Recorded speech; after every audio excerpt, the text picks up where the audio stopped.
All the time. God is good. Jesus Christ. Almighty God. Sa Diyos ang pinakamatay. Malinaw po yung ating mga narinig mula sa salita ng Diyos. Mula sa una pong nagbahagi, Pastor Tubal, at yung mga kapatiran sa pananampalataya.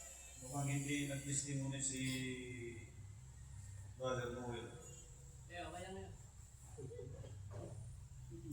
Alam na hindi siya. Praise the Lord. Ano lang kami naman. Naunawaan ano. Kanina, narinig ko po yung mga binahagi ng mga kapatid. Sabi ko nga, sa nagdaan naming pag-uusap, ang regular nating pagpunta sa hilingan tuwing may mga okasyon tulad ng mga Feast of the Lord,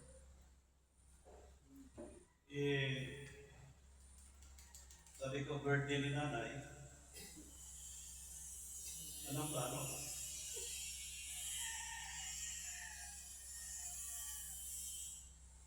Ngayon, wala akong nakita sa kanilang pag-alinlangan tulad nung sinabi ni Sister Araceli. Ito po talagang diretsahan na tayo. Na yung 1,000 na ibabayad sa kanya dahil hindi nila binigyan ng kapurihan ng Diyos. Instead na holding, naging hakbira lang yung kanyang ginawa. Naramdaman niya yung sabi ng scripture kanina, huwag niyong pigatayin ng Espiritu.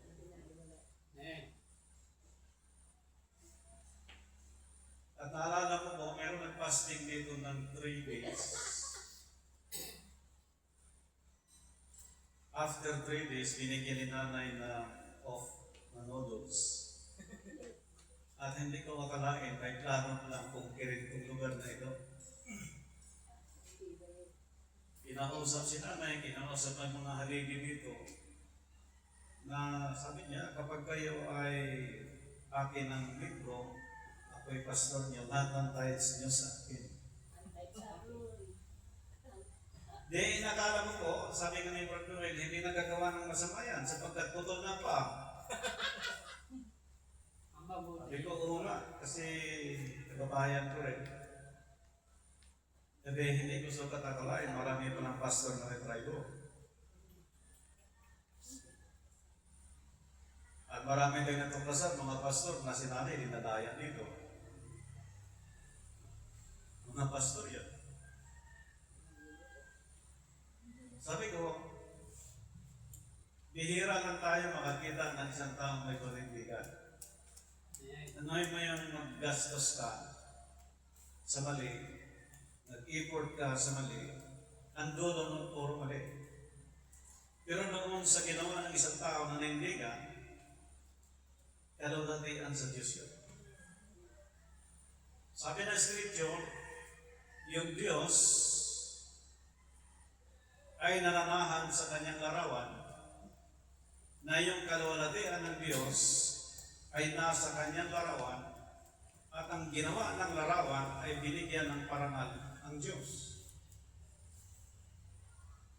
Ibig sabihin, kapag nahayag ang Diyos sa isang tao sa pamamagitan ng paninindigan, yun ang kailangan mong bigyan ng parangal ng Diyos.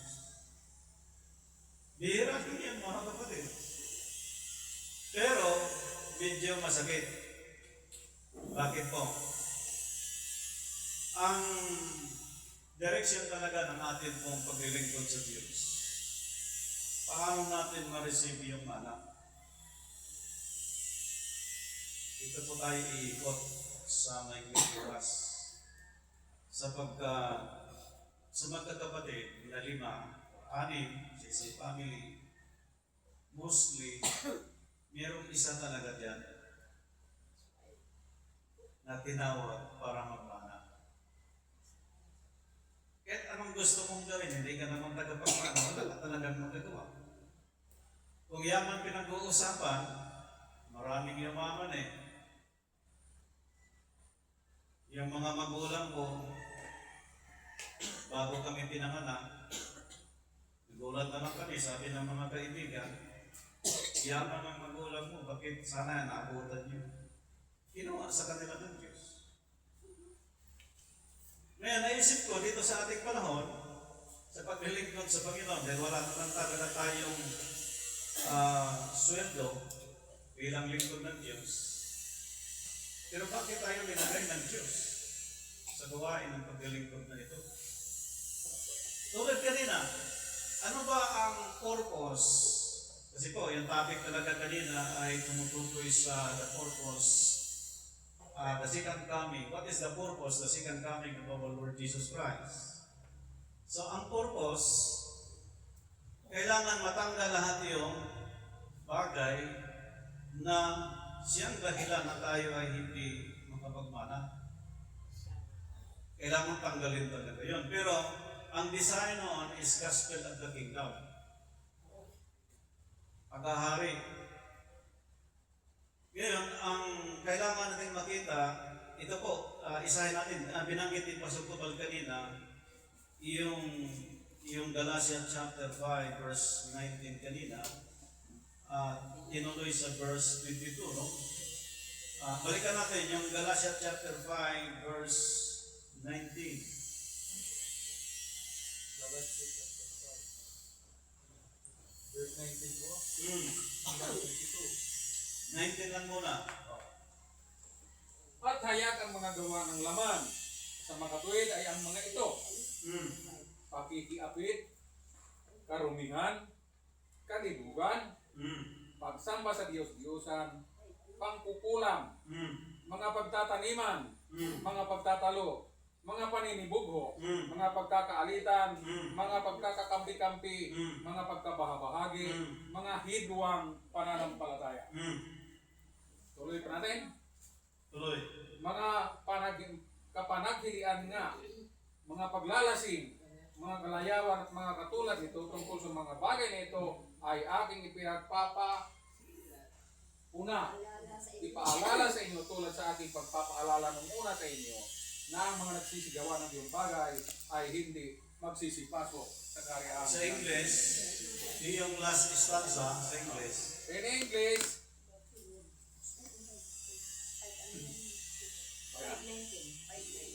which do such things shall not inherit the kingdom of God. Yan.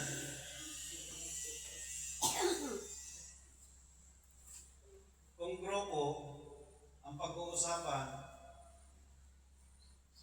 doon sa grupo yan, meron talagang isa. Kung sa pamilya yan, meron talagang isa na tagapagmana. Pero kailangan yung proseso, sabi doon sa binasa kanina, ilan yan, ang dami noon. Kailangan matanggal yun. Sabi ng scripture, yung gumagawa noon na hindi maging tagapagmana.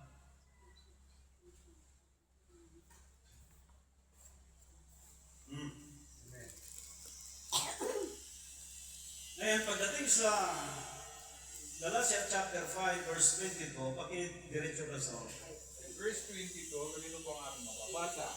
Datapwat ang mga bunga ng Espiritu ay pag-ibig, katuwaan, kapayapaan, pagpapahinuhod, kagandahan loob, kabutihan, pagtatapat, kaamuan, pagtitigil, laban sa mga gayong bagay ay walang utusan. Sa English, Make this temperance against us, there is no law. ibig sabihin, kapag ginanap ng tao ang salita ng Diyos, walang magiging batas para sa kanya.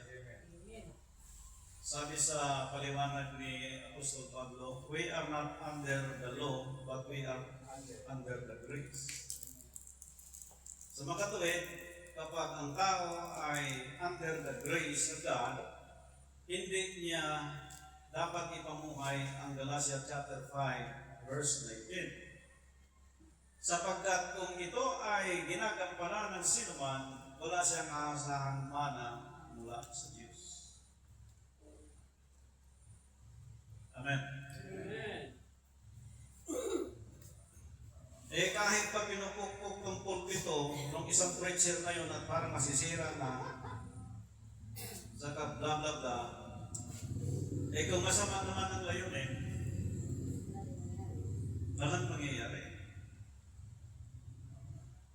Sabi ng Panginoon sa parabol,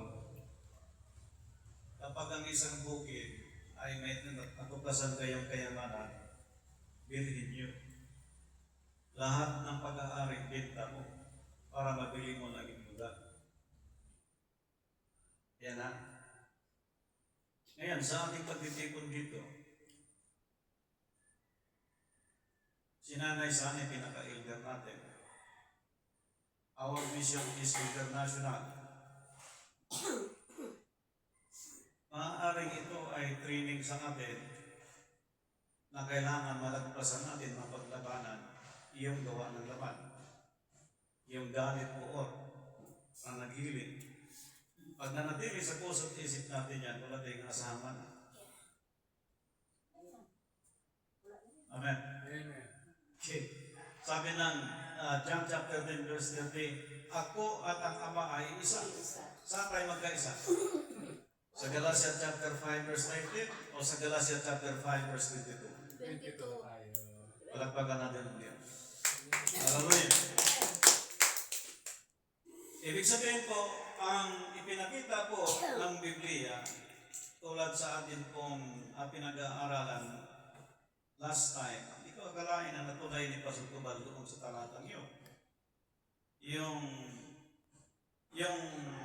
purpose ng Diyos tungkol po sa kanyang second coming, na dito pinag-uusapan kahapon, no? Na i-share natin kahapon, yung purpose ng Diyos kung bakit talaga kailangan nating sundin kung ano yung purpose ng Diyos sa bawat isa sa atin.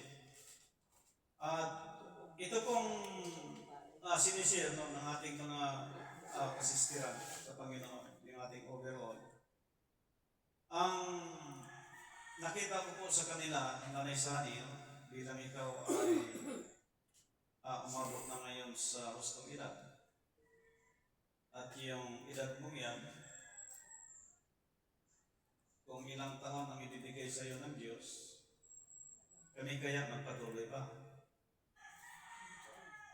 Diyos nakakaalam nun. Amen. Amen? Amen. Kasi po, kung dumating ang araw sa kalooban ng Diyos sa buhay ng bawat isa sa atin, si Sister Flor manindigan kaya? Sakit ko yan. Yan ang malaking tanong po doon. Sapagkat if we took ears of God, we need strength and power under the kingdom of God, sapagkat sinabi na Apostol Lucas sa chapter 12, verse 32, huwag kayong matakot mong tingkawan. Sapagkat nakakalugod ng Ama sa langit yung kanyang kaharian na ibigay sa inyo. Amen. So pag sinabing kaharian, ibig sabihin po, may mga batas at tuntunin yan. Through Jesus Christ, tinanggal yung batas. Para masunod ang batas sa pamamagitan ng tuntunin ng Diyos. Ano yung mga tuntunin ng Diyos? Para magmana tayo, alisin niyo yung Galatia chapter 5 verse 19 sa buhay natin. Pastor, paano yan? May mga asawa tayo, nagkasala pa rin tayo. Problema ng malaki yun. Pero hindi problema yan kapag alam natin ang tuntunin ng Diyos. Sa doktor, pag nagtanong ka sa doktor, Dok, bakit naman tao nagkasakit? Ang sabi ng ibang doktor, ay baka sobra kang kain ng taba, baka sobra kang kain ng ganitong matamis, sobrang kain ng aala, ang napektuhan yung ating puso, tapos kidney, baga. Ngayon pagtitingnan mo, ang iba ng doktor, Dok, kailangan ba talaga ang tao magkasakit? Paliwanag mo ng doktor, nagpapahinga ka sa inyo. Pag sinuray mo buong katawan, ang tao pala, mayroon palang sariling uod. Lahat ng doktor, under oath, ang tao nabubuhay sa ilalim ng 75% water at 25% bacteria. Pag sumubrang bakterya, magkakasakit ang katawan. Pero pag balanse ang bakterya, balanse ang tubig, hindi magkakasakit ng isang tao. Kaya yung iba nagdadahin, katapatakot kung pag-limit sa pagkain. Yung iba kahit pumapayat na, sige lang. Pero di na alam na minsan pabayaan na rin sarili nila. Ibig sabihin, spiritually speaking, sabi ni Paul, mamuhay ka ayon sa laman, taglayin mo ang katawang ukol sa laman, taglayin mo ang ukol sa Espiritu. Ibig sabihin, maglingkod ka sa Diyos, ang tao maglilingkod sa Panginoon, hindi niya pwedeng ipamuhay yung Galatia chapter 5 verse 19. And yet, yung 25% nasa iyo pa rin. Pero hindi matawag na isang kasalanan yun. Bakit? Sabi ni Paul, ang gumagawa nito hindi ako kundi yung kasalanan tumitira sa akin. Ibig sabihin, ang 25% bacteria, binanggit ni Pastor kanina, control ng Holy Spirit. Sapagkat binanggit ni Pastor Tubal, ang Espiritu Santo ang sumisiyasat sa atin. Sa isip, sa salita, at sa gawa. Kaya hindi pwedeng mapigil ng tao ang banal na Espiritu. Amen. Ano ang trabaho ng banal na Espiritu? Binanggit kanina, ang Espiritu ay magtuturo sa lahat ng bagay. Ang Espiritu ay magpaalala sa lahat ng bagay. Hindi na kailangan ang memory, yung tablitang ininom para maging alerto ang iyong kaisipan. There is only one Holy Spirit can teach all things and remember it all things. Hallelujah. Nanay Sani, 85 years old. Ewan ko lang kung malimutin o ano, maldita lang. Pero gusto ko sa mga tao maldita. Yung bungangira, gusto ko yan. Pero i-control nyo na yung bibig nyo. Kasi pag di nyo makontrol, sumubra yung 25% bacteria. Pagkakasala na po yan. Kaya lang, mag-correct sa atin, walang ibang banal na Espiritu. Kasi alam ng Holy Spirit, kung sumubra ka na sa bakterya. Minsan, pag sinabi ng doktor, oy, ikaw, mister, sumubra ka sa asukal, kaya ka nagka-diabetes. Sabi mo naman, Dok, control naman ako sa asukal, bakit ako nagka-diabetes? Sabi ng doktor, may lahi ba kayo? Lahi ka agad pagbintanan eh. May lahi ba kayo? Opo. Kaya naman balik. Ano bang lahi natin? Lahi ng mga basto, lahi ng mga herbabuena, lahi ng mga mago, lahi ng mga baluloy, lahi ng mga sabyan, lahi ng mga, tubad. Lahi natin, pag tinignan mo mga lahi, Ramyo, mukhang hindi magandang istorya ng lahi. Ngayon, nung pinakita ng Diyos si Christ to save and to redeem, nagmula ang kanyang nanay at si Joseph sa angka ni David, angka ni Huda. Lumabas si Kristo at pinili ng Ama si Maria na mula sa angka ni Huda na doon po papasok yung pini. Nung lumabas si Kristo, na tayo ngayon sumampalataya sa Kanya at yung image ng Diyos tumanggap ng pangalan ng mula sa Almighty God,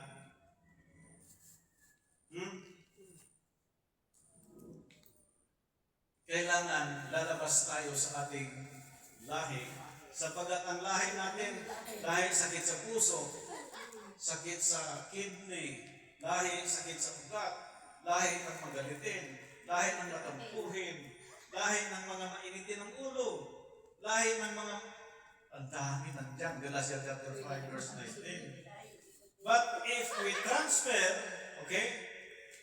from the death to life, pag ilipat ng Diyos ang ating buhay doon sa buhay na mula kay Kristo, alis ka na sa lahing ito. Sabi ng Acts, lumigtas kayo sa likong lahing ito.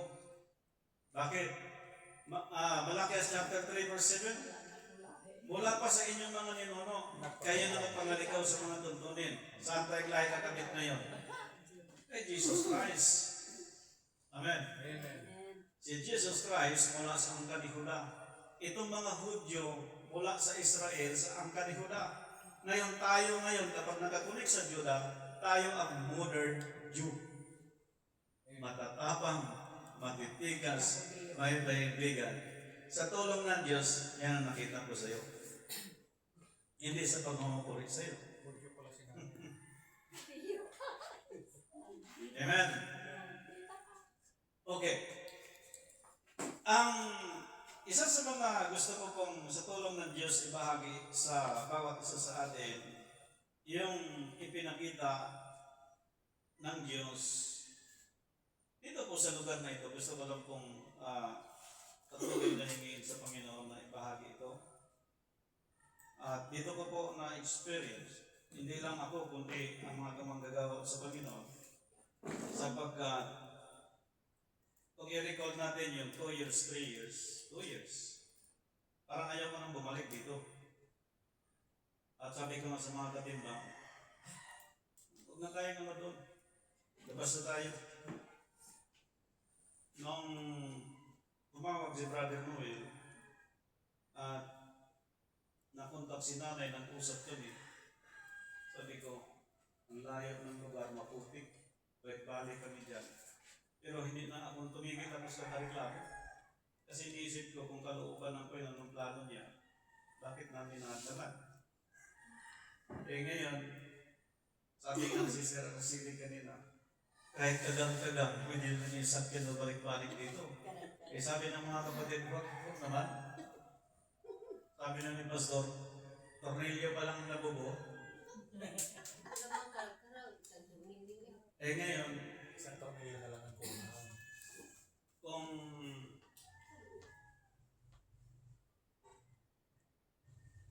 sa biyaya ng Panginoon, ang binanggit nating bagay na yun, sa kalooban ng Panginoon, hindi siguro karag-karag ibibigay sa atin. Amen. Sapagkat yung eternal purpose ng Diyos, na siya ay mabigyan ng kaluwalhatian through Jesus Christ, nasa atin, that we are under Jesus Christ's government. Tayo ay lalabas sa sistema ng tradisyon ng sanlibutan ito. Walang masama na may foundation yung mga church. Walang masama na mayroong mga building ng mga churches. Pero ang pinaka-worst dito, maraming mga churches na yung mga naglilingkod sa Diyos ay nasa ilalim ng Galatia chapter 5 verse 19. Ngayon, para sa akin po, sabi ko nga sa mga katimbang, kung ganyan lang ang pamumuhay natin, Galatia chapter 5 verse 19, eh maghihiwalay na tayo. Amen? Okay, brother.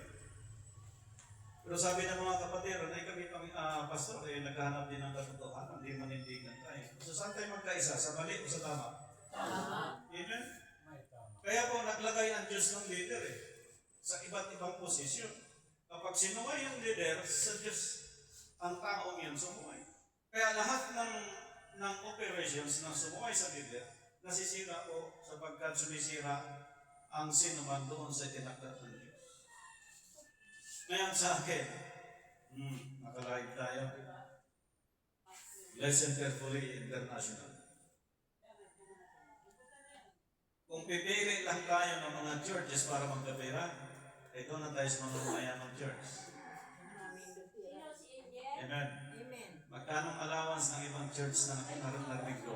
10,000 naman. 15 pataas. Preaching pa lang 40,000. Isang preach lang yun. Meron nakipag-usap sa akin, Pastor, itong dapat gawin. Sabi ng isa, inalok ako ng apartment. Sabi ng isa, inalok ako ng kotse. O ba't di mo kinagat? Eh, ano rin ko yung pastor, ang aral hindi mula sa Diyos. Sabi ko, kailangan talaga manindigan. 4 years pa lang ako sa ministry. Eh ngayon, napansin ko po itong mga taong nagsalita sa akin, tulad ng binanggit ko, ordinal ng bishop ng association sa Roman Catholic. Pag tinanong mo ang bishop sa Roman Catholic, Bishop, ikaw ba ay naniwala na ang Sunday ay first day of the week? Ang sagot sa akin, basta sumunod na lang tayo, yan ang ating kinagisnan. Ang sabi sa Malakias, binanggit kanina, ang ating mga ninuno ay naligaw sa mga tuntunin. Ngayon, yung Sunday, which is gathering, special sa Diyos yan. Kailangan bigay ng Diyos kung anong araw ang itinakda ng Panginoon. Sabi ng kapastor, sa Sabado Linggo lang off ng mga estudyante, tapos mag-worship kayo ng weekdays. Sinong aaten? 2, 3, walang problema. Sabi ng Scripture, 2, 3 sa aking pangalan, ako'y nasa inyong kalagitnaan. Anuhin mo yung billions of people, thousands of people, every Sunday na ang mga tao under Galatians chapter 5 verse 19. It is a useless worship on that day. Why? Sapagkat hindi bigay ng Diyos yan, bigay ng Roman Catholic, which is from the Constantine time, from 321 century. Pastor, mawalan ka. Yes, pero God will provide. Amen. At yung sacrifice na ginawa po natin, katulong ng Diyos, kumuha ng Banal na Espiritu. Anytime today, this week, bago matapos ang taon sa kalooban ng Diyos, there is abundant blessing showering in this place sapagkat ang promise ng Diyos para doon sa mga taong nabubuhay sa Galatia chapter 5 verse 22. Sabi ko nga sa aking sarili, kung ako'y hindi tagapagmana, hopefully si Pastor Tubal tagapagmana. Kung hindi si Sister Flor tagapagmana sa iyong pamilya, hopefully si Sister Tis ang tagapagmana.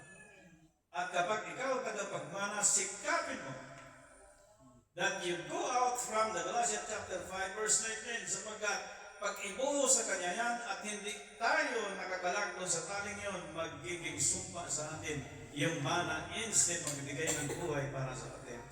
Kaya ako, pwede akong mangarap, pwede rin hindi. Kasi po, sanay ako sa buhay na simple lang. At iniisip ko sapagkat tayo may dugong Kastila, iniisip ko pag ako'y maraming kayamanan, makapaglabas ko sa bahay, sasampalin ko yung mga tao tig 1,000. Sabi ko sa Lord, kayong mamahala, ako manghingi na lang sa Diyos. Kilala ko ang aking sarili. Sabi ng bibihira yan. Yung ibang pastor, diretso sa bulsa. Ikaw ayaw mo.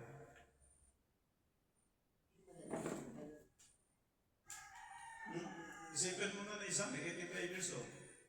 Yung anak mo nasa Bulacan, nasa Bulacan. Yung isa nasa Cavite. Huwag mong isipin, yung mga anak mo walang sama ng loob sa'yo. Meron. Pero, as a tao, hindi pa na nanintindihan. One day, kaintindihan nila yan. Bakit nagkaganyan ka? Bakit tumatatag ka? Sa kabilang solo ka lang sa buhay.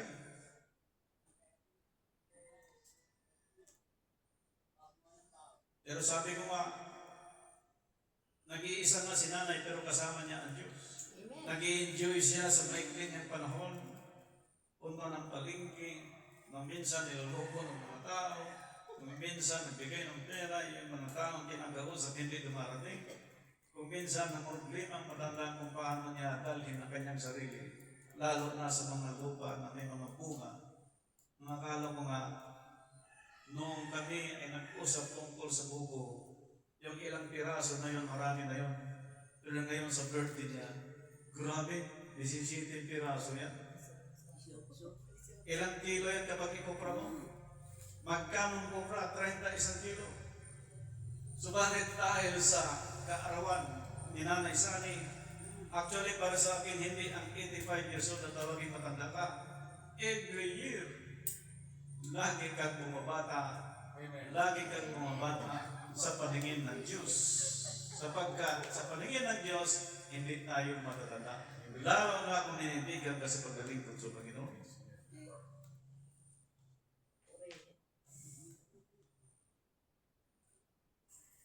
Sister Araceli, 72. 27 pa lang. 27. Si Sister Rima, 60, ano to? 65? 65.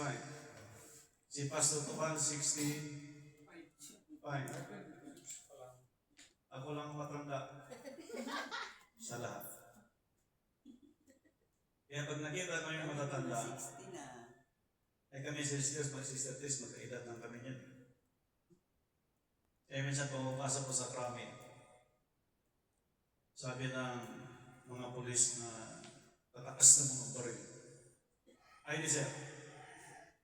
Kita ang license. Pag bukas niyo gano'n, kita niya chocolate. Sir, sorry po. Wag, trabaho niya yan. Paglabas, sabi niya, sino yung sinabi niya si Major yun? Ang karami, pag naikot niyo, gate 1, gate 3, yung, pag naikot, madalas ka ba? Talagang super strict. Kahit sino mapapapasok talagang inano ka. Super strict talaga. At na-imagine ko, because we are under Jesus Christ's government, if we talk government, ang government, number 1 nagpapairan ng pagmamahal. At kapag nagpapairan ng pagmamahal, ang government, number 1 din nagpapairan ng pagkukurik. Amen. Because love means correction. Kaya pagdating sa gospel of the kingdom, kinukorek talaga tayo. Yung church ba ito under Galatians chapter 5 verse 22? Yung church ba ito is under Galatians chapter 5 verse 19. Now, if this church is under Galatians chapter 5 verse 22, umanda ka sapagkat ikaw ay maging tagapagmana sa kaharian ng Diyos. Kung pastor ka, magtiis ka muna. Dahil scripture yan. Tiis ka muna. Huwag ka mag-iisip, gulangan mo yung kapwa. Huwag ka mag-iisip na pangunahan mo yung kapwa. Pag tinitraining ka ng 5 years, 2 years, 3 years, 1 year, sikapin mo pagtitiis na yun. Sapagkat lahat ng bagay may reward sa Panginoon. Ngayon, ilang taon na tayo dito? Kung dagdagan ng Diyos ng 2 months, 3 months, praise the Lord. Si Pastor Kupal, parang aeroplano na yan. Ready na ang pilot, naka-andar ng makina. Tayo na lang hinihintay niya. Paglipad niyan, ibig sabihin mag-dimission na si Pastor. Sabi naman ng sister, ito hindi chismis. Si Pastor Tubal nakita namin sumisigla. Lumalakas. Dati, nung nakita namin, first time, second time, ugod-ugod. Alam niyo, mga kapatid, hindi lang kay Nanay Sani, Sister Flor, at ibang mga kapatid, ang Pastor Tubal. Alam mo sa Pastor Tubal, nakita niyo mga ganyan yan, di ba? Dati grabe. Pero ngayon, nakikita mo, sinisikap niya na ito rin talaga. At one day, sa kalooban ng Diyos, hindi lang yan makita, i-improve ng Diyos. Amen. Sapagkat ako'y naniwala na sa kapatid na ito, anong karanasan niya sa buhay na hindi natin alam. Ngunit malalaman natin every time na siya nag-deliver ng Word of God at iyong kanyang mga sinasabi at iyong response niya, bawat preparation natin ginagawa niya at nakita ko yung excitement niya. So, hindi tayo nagpupuri sa isang tao, sa sino man, kundi yung manifestation ng glory ng Diyos, Spirit, na hayag kay Christ, na itong si Kristo ay Espiritu na, sabi niya na sa Romans chapter 8, kapag ang Espiritu ni Kristo ay tumira sa inyong katawang may kamatayan, magbibigay buhay. Mabubuhay ka lang kapag yung Espiritu ni Kristo titira sa iyo. At the same time, maisabuhay mo ang Galatians chapter 5 verse 22 sapagkat without Spirit of Christ, we can do nothing. But with the Spirit of Christ is in you and is in me, we can do all things through Christ Jesus. Palakpakan natin ang Diyos. Hallelujah! Kaya po, sa maikling pagbabahagi sa salita ng Diyos. Happy birthday na tayo sanay. Salamat sa biyaya ng Panginoon, panibagang buhay, panibagong lakas. At tayo po ay tumayo at ating purihin o ratiin ng Diyos at nagkahit sa kanyang banal na pangalan. At dahil namin sa Panginoon, pamunantay ni Pastor Armando sa ating awitin. At habang tayo maaari, tayo ay magpapalay. Salamat po sa kadakilaan ng Diyos na tayo po ay pinatipon upang tayo maging matatak sa pagharap ng maraming pagsubok sa bawat buhay ng bawat araw. Hallelujah! Hallelujah! All praises unto you. Ang iyong pangalan, yes, Lord. Aamitan ng may kadakilaan. Ikaw ang Diyos na aming kanlungan. At sa aming kaligtasan, pasasalamat ang aming alay. Pasasalamat, alay mo'y buhay. Kadakilaan mo'y pasalamatan. Yes, Lord. Ang pag-ibig mo'y wagas kailanman. Sa'yo'y alay, aming buhay. Ikaw ang Diyos naming gabay. Yes, praise the Lord. Sa dalalim, aawitin, kadakilaan mo sa amin. Pupurihin namin ang iyong pangalan. Yes, hallelujah. Aawitan ng may kadakilaan. Ikaw ang Diyos naming kanlungan. Yes, hallelujah. Pag-asa naming kaligtasan. Pasasalamat ang aming alay. Amen. Pasasalamat, alay mo'y buhay. Kadakilaan mo'y pasalamatan. Ang pag-ibig mo'y wagas kailanman. Sa'yo'y alay, aming buhay.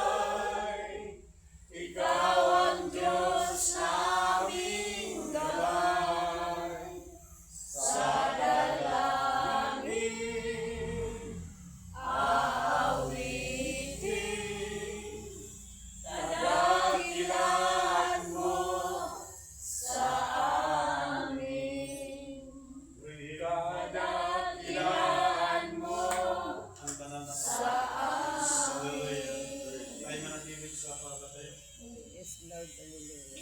Nagilang Diyos, amin ang ginawalhati sapagkat pinuksan mo ang aming puso't isip na dati ay sarado. Yes, God, hallelujah. Aming ibinadakila, hatid pinrangalan sa buhay ng bawat isa sa amin. Yes, Lord. Bawat araw, oras, minuto, lingguhan, buwanan at taonan. Amen.